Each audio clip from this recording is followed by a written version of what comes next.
Welcome to another episode of The Brand Called You, a podcast and podcast show that brings you leadership lessons, knowledge, experience, and wisdom from thousands of successful individuals from around the world. We are now in season 4 with over 1,300 videos that are viewed and heard around the world.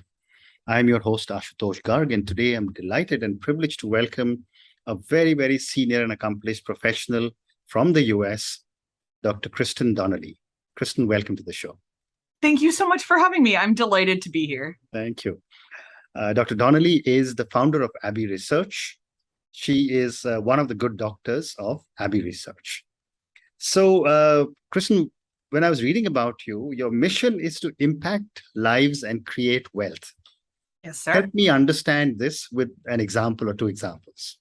For sure. So the mission is the mission statement of our entire family business, which has been around for about 32 years. It's a multinational network of companies. So the idea is always to essentially leave everybody better than we found them in some way. Okay. And that wealth is holistic. Okay. So it's emotional, financial, social, economic, for sure. Primarily historically for a long time, our companies did this through manufacturing. So we employ anyone who needs a shot at a job.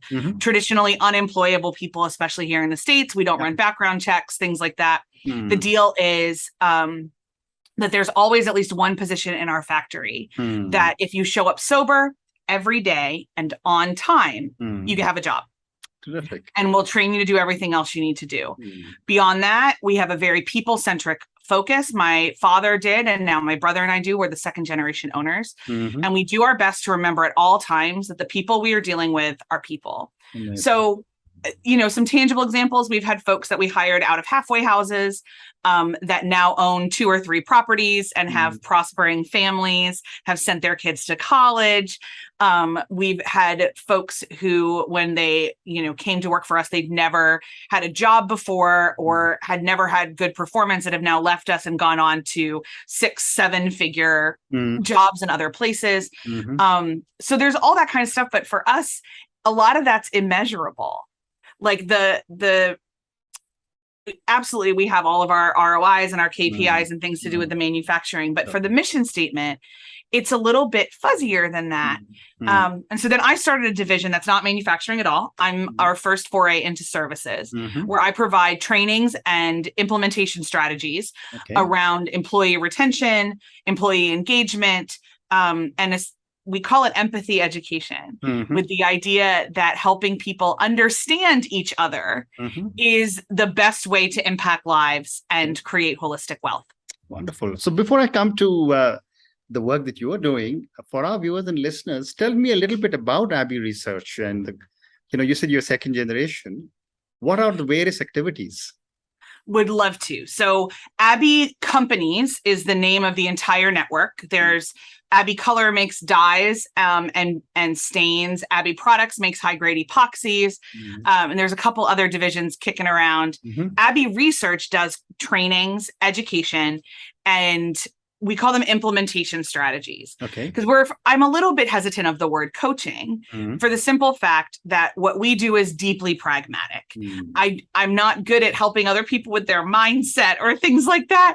I'm a social scientist and a social worker and a businesswoman for a long time. And so everything that we're doing is to help people brass tacks on the ground, have higher retention rates, have higher satisfaction rates, have higher innovation rates, and just treat their people better. So we offer online and offline trainings. We also have a YouTube channel that covers what's happening in the world right now and how we recommend you react to it empathetically.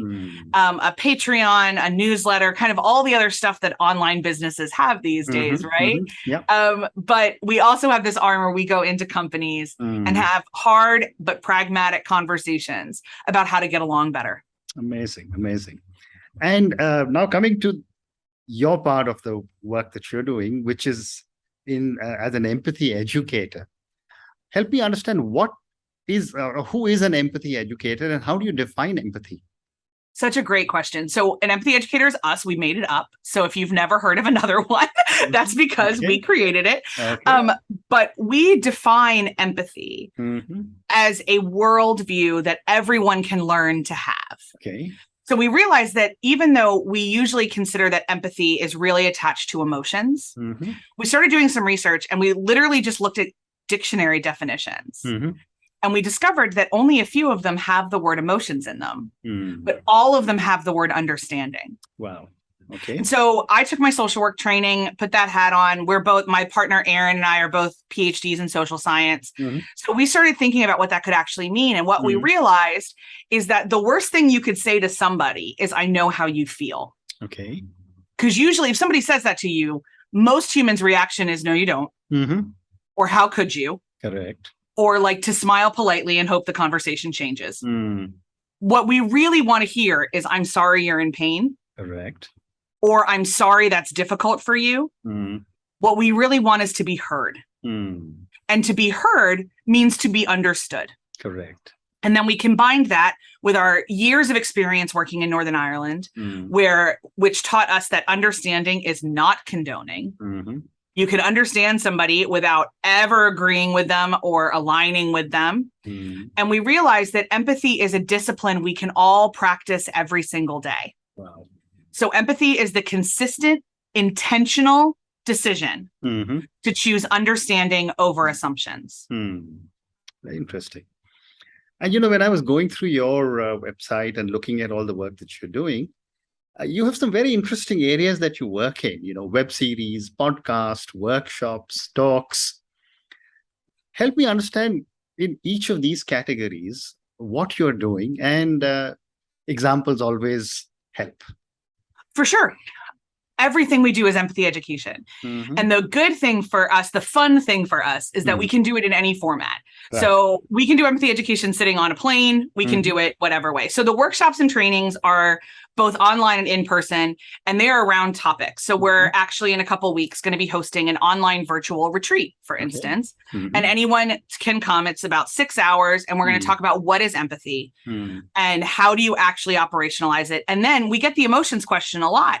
So we have an emotions expert coming in to talk about how you can integrate emotions into your empathetic practice and kind of what to do with them and how to identify them. We offer trainings on inclusivity. We offer trainings on multi-generational workplaces, since right now we've got 5 generations in the workplace and none of us are good at getting along.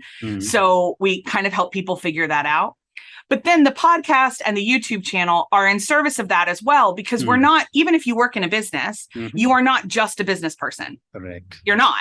So you need to figure out how to have empathy with your kids and your neighbors and your in-laws and the person in line at the grocery store. And so the podcast is focused on that. We do mini series. The first one coming up in season 2, we're going to spend 10 episodes talking about how to react empathetically to gun violence, especially in the United States.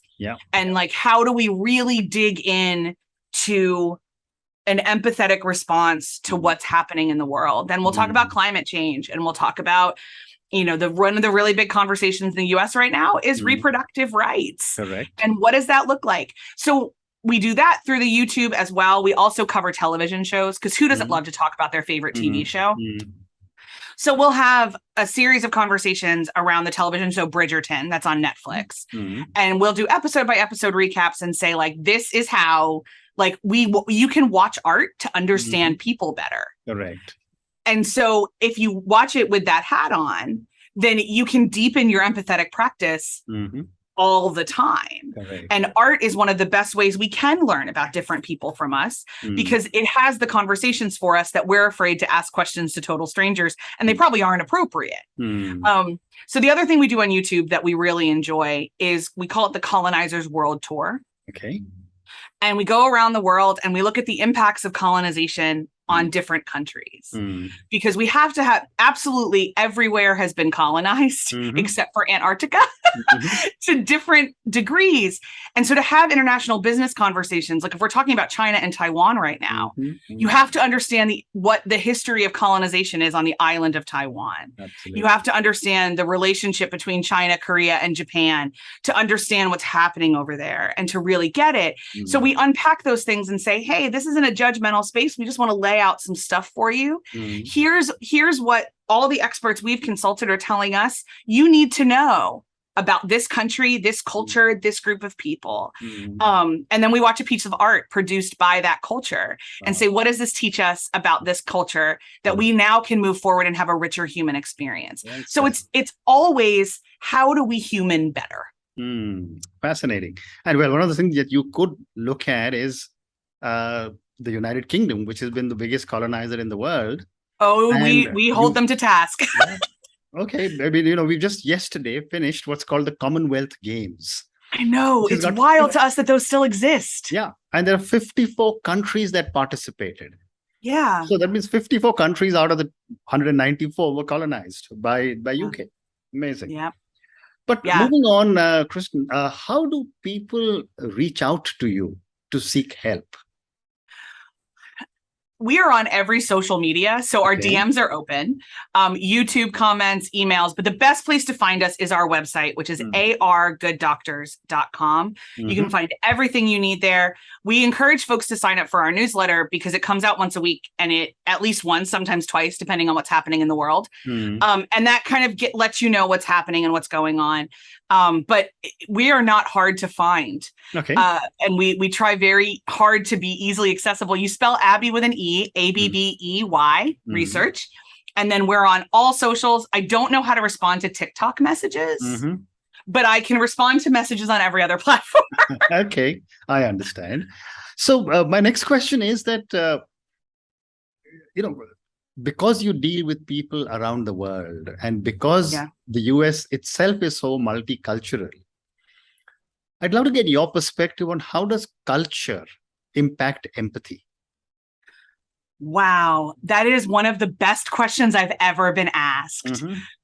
So as a social scientist, my belief is that culture is something we create every day together as a people and something we also deconstruct every day. So part of empathy is understanding the culture that you're in, but also understanding that everyone exists in many, many cultures all the time.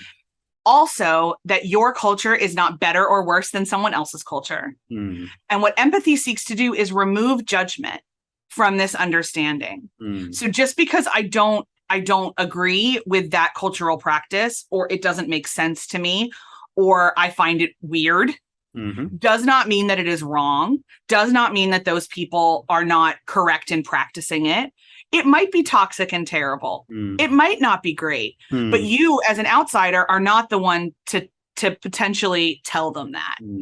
And so what empathy does is simply help to seek understanding. So in the US, yes, I mean, we are essentially 50 countries loosely governed by a tax system. Correct. We're, basically we're 50 different countries. And within those, even within the state I live in, which is Pennsylvania, there are many distinct cultures within Pennsylvania. And I can joke around with the best of them that Philadelphia, where I live, is the best one. I can joke with everyone that the East Coast of America is the best coast. I can do all of that. But what those are jokes, because at the core of it, what I understand through my empathetic practice is that every human is a valid human. If I am graciously allowed, if we build a relationship, so let's say I have a friend who will take the America, everyone thinks of America right now, they think of gun violence. I'm learning this as I talk to people around the world. So say I, as an American who believes that we should have significantly more restrictions, who believes that assault rifles should be banned, who believes that police don't need to carry the weapons they carry. Let's say that I am in a conversation with somebody who grew up in a gun culture, who owns many firearms, who goes hunting with their family on a regular basis. If we build a relationship where we can have respectful dialogue, I can ask questions like, buddy, I don't get it. Tell me what it is about owning guns that's so important to you. Help me understand. But if I come at him with like, oh my God, he's evil and disgusting, and I can't imagine how terrible, what kind of person could do that? I'm never going to learn. I'm not going to treat them with any sort of respect. And I'm going to eliminate the possibility of relationship immediately. And all I'm going to do is silo myself further into only listening to people that I agree with. Well said. Very well said. And when you look at culture, just to take a little one step further, culturally and also when we wear our lenses of religion, Oh, yes. empathy becomes a very, very differently understood subject. Yeah. So what may be empathy for you may not necessarily be something which needs the same kind of empathy and some other part of the world. Help me understand what you mean by that. So if there are some people who will invariably say, oh, you're getting this because you deserve it, right? And on the negative side, you're getting this because you deserve it. Now that deserve is a very negative kind of thing. And there is no empathy involved in that in the second example. Right. So I would say that empathy is definitely global and that we all need it. Correct. For sure. The thing with organized religion, and my PhD is in sociology of religion. Yeah. I talk about religion all the time. Okay. The thing with organized religion, just like a state government, just like anything else, is that it comes with a lot of moral decisions for Correct. People. And it very quickly becomes about who is a better human and who isn't. And what empathy does is eliminate all of that. So I am somebody who grew up as a practicing Protestant Christian. I have been many Protestant denominations and I've worshiped in many countries around the world. But I have always identified as Protestant.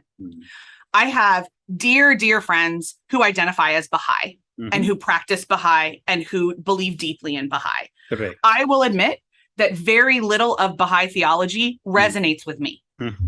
It doesn't resonate with me. It doesn't help me make sense of the world. Sure.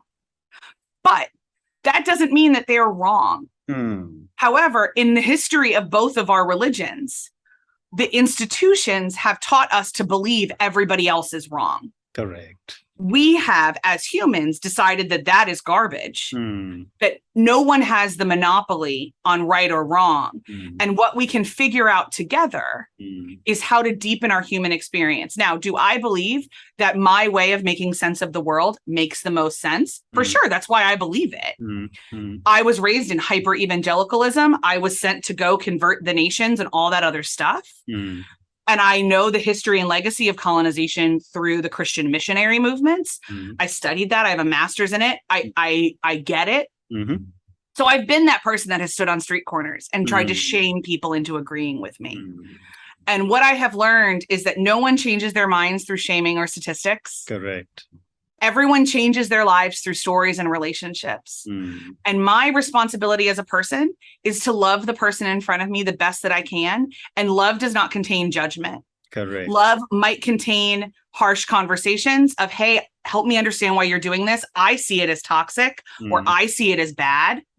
And that person then can have an understanding of, okay, well, it's not toxic. I'm telling you it isn't, or it totally is. Yep. You're in a cult. By the way, please get out of the cult.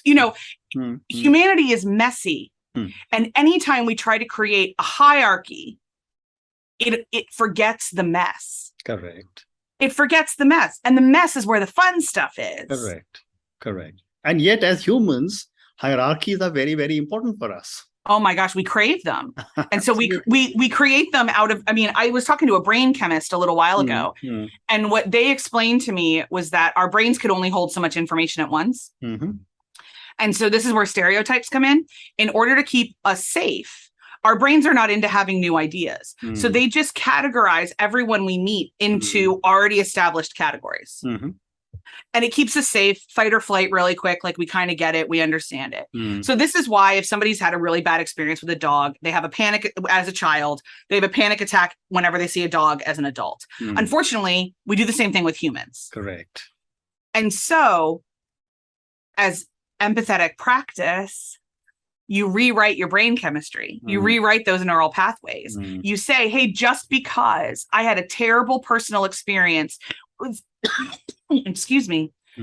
I had a terrible personal experience with somebody who worshiped that God or somebody who cheered for that football team or somebody who had that skin color does not mean that the person in front of me is that person. Correct. Well said.